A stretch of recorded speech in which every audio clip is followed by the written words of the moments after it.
పసుపు తాడు ఒకటే మహాభాగ్యమై బ్రతుకుతుంది పడతి పతే లోకమై. మగని మంచి కోసం పడే ఆర్తిలో సతిని మించగలరా మరే ఆప్తులు. ఏ పూజ చేసినా ఏ నోము నోచినా ఏ స్వార్థము లేని త్యాగం భార్యగా రూపమే పొందగా అపురూపమైనదమ్మ ఆడజన్మ. ఆ జన్మకు పరిపూర్ణత ఇల్లాలమ్మా.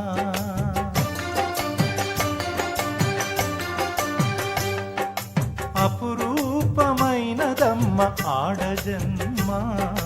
ఆ జన్మకు పరిపూర్ణత